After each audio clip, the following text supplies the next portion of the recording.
Olá, hoje é quarta-feira, 24 de junho, dia em que Caratinga completa 172 anos. E o Panorama está começando. Confira agora os assuntos desta edição.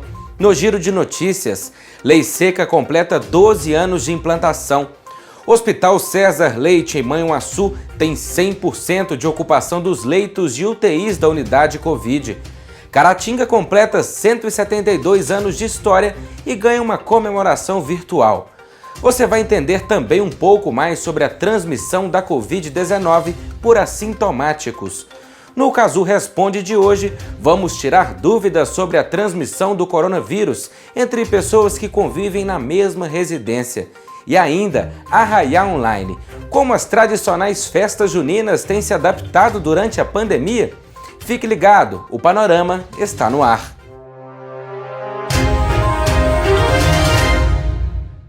A Lei Seca completou 12 anos de implantação. Com o passar do tempo, vários aprimoramentos foram realizados na norma, entre eles a tolerância zero para o uso de bebidas alcoólicas na direção.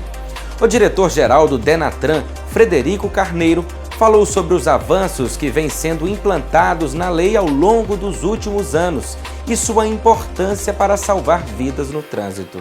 Essa lei estabelece tolerância zero para o condutor que ingerir bebida alcoólica, fizer uso de drogas e assumir a direção de um veículo automotor. A atuação intensiva da fiscalização, aliada ao alto valor da multa e à suspensão da CNH, fazem que o condutor pense duas vezes antes de beber e dirigir.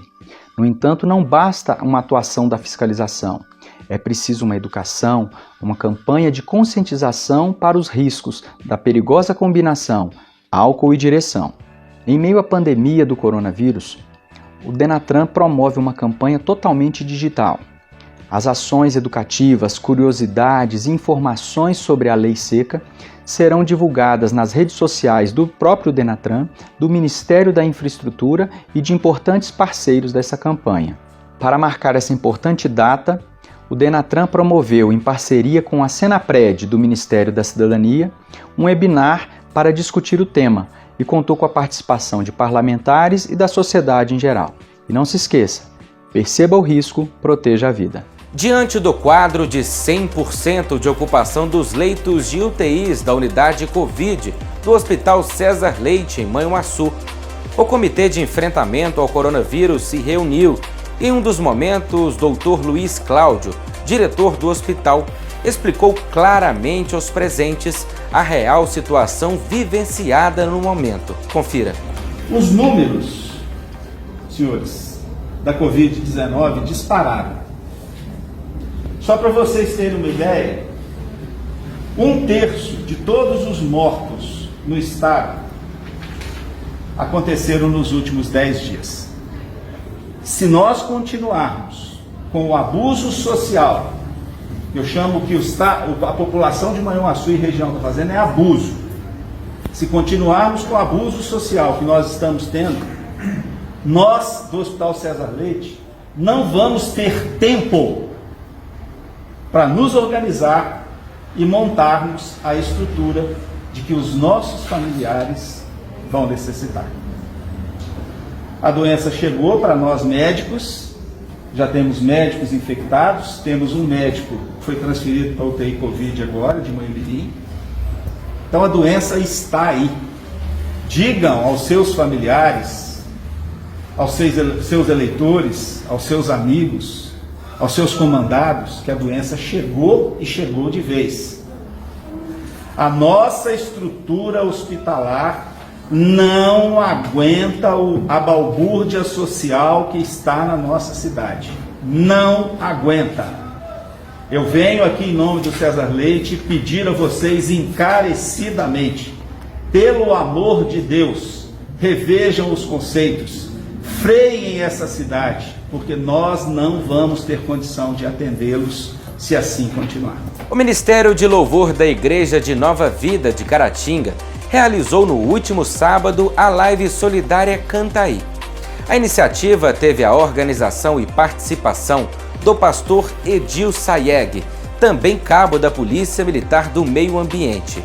Com a live foram arrecadadas mais de 4 toneladas em cestas básicas. A operação de distribuição dos itens contou com a participação da Polícia Militar de Minas Gerais por meio do 62º Batalhão e da 12ª Companhia da PM de Meio Ambiente. As instituições que receberam as doações foram a Pai de Caratinga, a Pastoral da Família do bairro Santa Cruz e o Desafio Jovem El Shaddai de Dom Modesto. Caratinga completa hoje 172 anos de história. Dessa vez, a tradicional comemoração na Praça da Estação não pôde acontecer por conta da pandemia do coronavírus. Mas para que a data não passasse em branco, a Prefeitura da cidade realizou desde as 8 horas da manhã uma programação para o público assistir em casa. Além do ato solene do hasteamento da bandeira, aconteceu também um festival cultural que foi transmitido pela página do Facebook da Prefeitura e também pelo canal do YouTube Festival Caratinga Online. A realização teve o objetivo de comemorar o aniversário da cidade e ajudar os músicos. 172 anos, mas a Praça da Estação estará vazia. Que pena, mas Deus sabe a hora certa de tudo e Caratinga irá contemplar mais um ano. Fique em casa nesse período de pandemia, mas não deixe de prestigiar o nosso aniversário. Após confirmar que a contaminação a partir de pessoas assintomáticas seria rara, a infectologista, responsável técnica pelo time de combate à Covid-19 da Organização Mundial da Saúde, esclareceu que houve um mal-entendido sobre a fala e fez questão de frisar que há diferenças entre pré-sintomáticos e assintomáticos. Entenda um pouco mais como se dá a transmissão do coronavírus por essas pessoas. Essa história da transmissão ser muito rara por um indivíduo assintomático virou capa de vários portais de notícias no Brasil e no mundo. A afirmação gerou grande dúvida entre as pessoas. Afinal, se o assintomático não transmite, será que a gente está fazendo uma quarentena muito exagerada? O professor Sócrates Matos, doutor em imunologia, do canal do YouTube Descomplica Mais, falou sobre isso.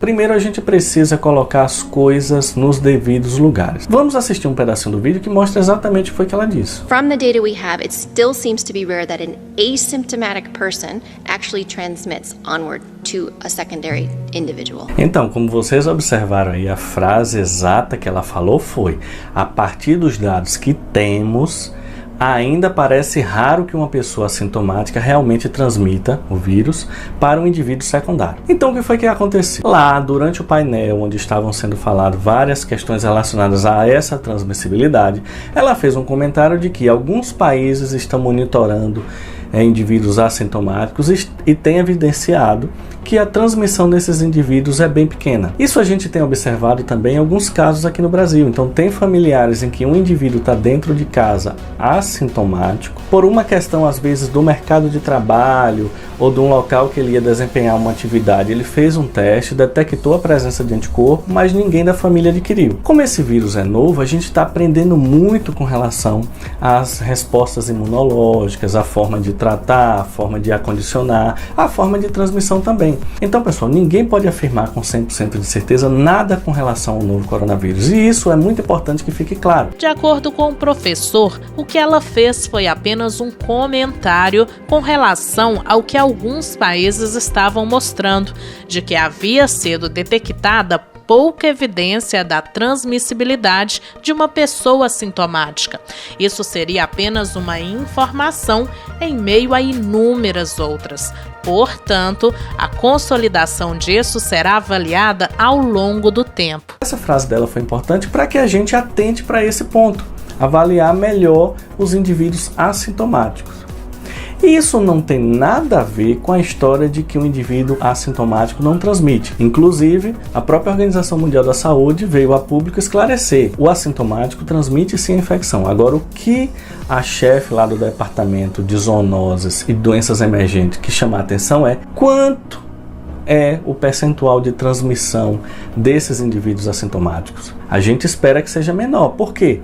Se você tem muito vírus, sua carga viral está muito alta, a gente espera que isso facilite o desenvolvimento dos sinais e sintomas da infecção. Com uma carga viral mais baixa, a tendência é que os sinais e sintomas sejam reduzidos. Claro que eu estou chamando a atenção, a tendência. A gente só vai saber disso se a gente estudar mais pacientes, acompanhar, fizer o trabalho científico da forma correta. Vale reforçar que existem perfis diferentes de pessoas infectadas. Existem os completamente assintomáticos, os com sintomas brandos, os pré-sintomáticos e os com sintomas médios e graves. Por isso, a importância de se contextualizar a fala. Ela não disse que o vírus não é transmissível e nem falou que a quarentena foi exagerada nos países. Ela apenas comentou um resultado observado por alguns países. Preste bem atenção que no comentário dela diz: parece, a partir dos dados que nós temos, parece que é raro. Então, esse comentário, a meu ver, teve uma polêmica, porque tudo hoje que fala do coronavírus, ele é polêmico. Todos nós estamos doidos para não ter mais quarentena, para poder voltar à vida normal. Mas isso tem que ser feito com cautela. Afinal, se a gente já esperou até agora, vale a pena não jogar tudo por água abaixo por causa de um comentário de uma pessoa. Não é o posicionamento, inclusive, da Organização Mundial da Saúde. O painel não foi para trazer essa informação para a comunidade científica. Foi um comentário no meio de outros temas que foram debatidos. Os especialistas da OMS continuam trabalhando para aprender mais sobre como a doença é transmitida, além do desenvolvimento de novos tratamentos e vacinas. I cannot say this clearly enough. Masks alone will not protect you from COVID-19. The cornerstone of the response in every country must be to find, isolate, test and care for every case, and to trace and quarantine every contact. No Casu Responde de hoje, você vai tirar as principais dúvidas sobre a transmissão do vírus entre pessoas que convivem na mesma casa. Confira. Se uma pessoa da casa estiver contaminada e as outras não, que essa fica mais em isolamento possível. E se ela for usar ambientes comuns entre os outros moradores, que ela faça o uso da máscara e que ela faça muito bem a limpeza antes de manipular qualquer objeto. Principalmente o uso de materiais comuns na cozinha. Talheres, como prato, copos, tudo isso deve fazer muito bem a limpeza antes e depois do uso, para que os outros moradores não utilizem o mesmo objeto. Tá ok? No banheiro a mesma coisa. Usou o banheiro, faça uma asepsia, com um pouquinho de composto de água sanitária ou álcool mesmo, também comum, nos locais onde que essa pessoa esteve no banheiro. Usando ou não a máscara, é importante que a pessoa evite abraçar, porque as gotículas que você libera quando você está conversando, sem o uso da máscara, ela fica grudada na roupa. Quando você abraça outra pessoa, essas gotículas acabam indo para a roupa da pessoa. E a pessoa, sem querer, depois vai encostar e passar a mão no rosto, principalmente na região das mucosas, do nariz, da boca e dos olhos. E aí sim acontece a contaminação. Então o ideal é não abraçar, não apertar as mãos, porque sem querer a gente acaba transmitindo essas gotículas contaminadas. Vamos ver agora como está a previsão do tempo para Caratinga. Para quinta-feira a previsão permanece. Dia de sol com nevoeiro ao amanhecer. Muitas nuvens à tarde, mas sem chuva. Noite firme. A mínima é de 12 graus e a máxima de 26 graus. Sexta-feira a previsão é de dia de sol com algumas nuvens e névoa ao amanhecer. Noite com poucas nuvens. A mínima é de 13 graus e a máxima de 28 graus. Já para o sábado, a previsão é de sol com algumas nuvens e não chove. A mínima é 16 graus e a máxima de 25 graus. A tradicional festa junina, por enquanto, apenas nos registros dos outros anos. Mas apesar do distanciamento social, a festividade não tem passado despercebida. Muita gente está disposta a adaptar a comemoração. Em tempos de pandemia, a tradição junina agora é online. Na internet tem muita gente se mobilizando, reunindo amigos e familiares para se divertir com brincadeiras e músicas, cada um na própria casa. E essa diversão adaptada está entrando para a história. A gente tem acompanhado aí nas redes sociais, né, nos aplicativos, de uma forma geral, que tem sido realizadas algumas festas, né, dentro cada um da sua própria casa. Então a gente vê aí nessas chamadas, né, nessas videoconferências, as pessoas se fantasiando com as roupas características da época, preparando as comidas características da época, né, os caldos, o quentão, feijãozinho, bobó de frango, canjicão, enfim. As danças também estão sendo realizadas, cada um dentro de sua casa. Para entrar ainda mais no clima da festa junina, o professor de História reconta um pouco dessa tradição. Festejos juninos, eles têm origem no período medieval na Europa, né? Eram festas pagãs que depois foram incorporadas pela Igreja Católica. Mas de início aconteciam essas festas para poder comemorar o solstício de verão. E como o próprio nome induz, né, junho, né, vem de Juno, que é a deusa esposa de Júpiter. Então realizavam essas festas, essas comemorações em homenagem à deusa Juno e posteriormente por causa das colheitas, né, comemorar uma boa colheita. Com o passar dos séculos, com a influência da Igreja Católica em todo o território europeu, a Igreja Católica passou a dar um outro significado a essas festas que antes eram pagãs. Então passou-se então a comemorar o aniversário, o dia, melhor dizendo, de santos com uma certa devoção popular, né, que são comemorados no mês de junho, como Santo Antônio, São João, São Pedro. Inclusive São João é o padroeiro de Caratinga e anos atrás, talvez décadas atrás, acontecia aqui uma tradicional fogueira, né, no dia 24 de junho. O conjunto de tradições adaptadas se transformou na festa junina que conhecemos hoje, e a tecnologia agora faz parte dessa mistura. Esta escola de dança em Caratinga promoveu a interação dos alunos por meio de uma videochamada. A turma entrou no clima enfeitando a casa e até fazendo a própria fogueira, que mesmo sendo de papel, carrega muita história. Voltando à origem dessas memórias, você sabe como surgiu a quadrilha?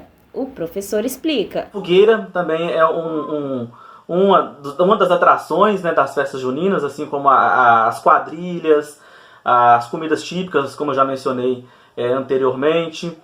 Então é muito interessante a gente pensar o seguinte, que a festa junina ela é um conjunto, é uma mistura de tradições de países europeus e também países asiáticos, como a China, que sofreram uma adaptação, recebendo características próprias, né, do povo brasileiro, do índio, do africano. Então vou explicar, por exemplo, vou mencionar, por exemplo, que de onde que vem a festa, a quadrilha, né, que é a dança que talvez seja o carro-chefe de toda a festa junina.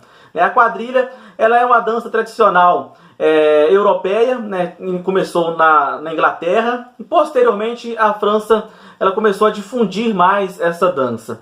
Como que essa dança veio parar no Brasil? Veio no período colonial, né, quando os portugueses trouxeram muita influência francesa, né, para o território nacional. É importante destacar que a França ela exerceu grande influência cultural no período colonial brasileiro, tá?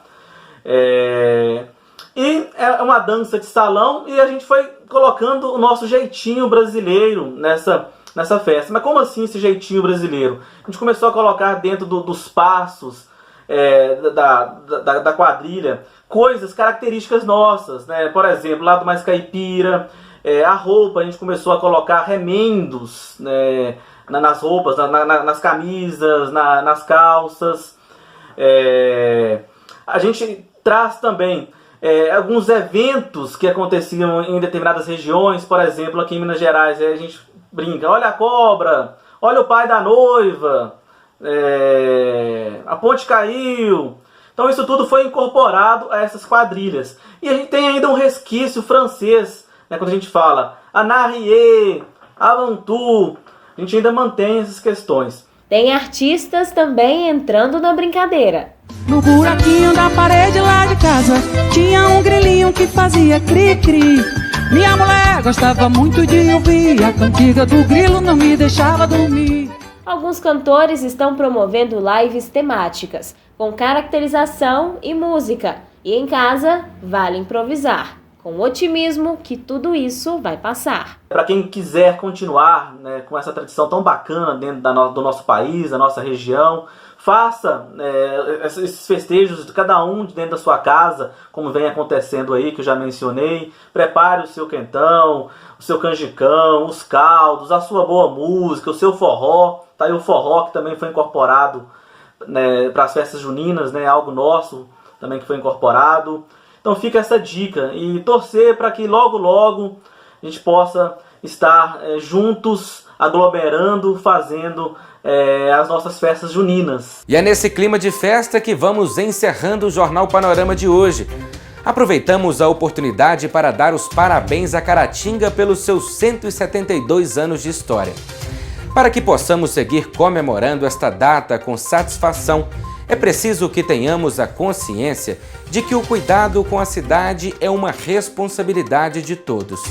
Muito obrigado pela audiência e companhia e até amanhã.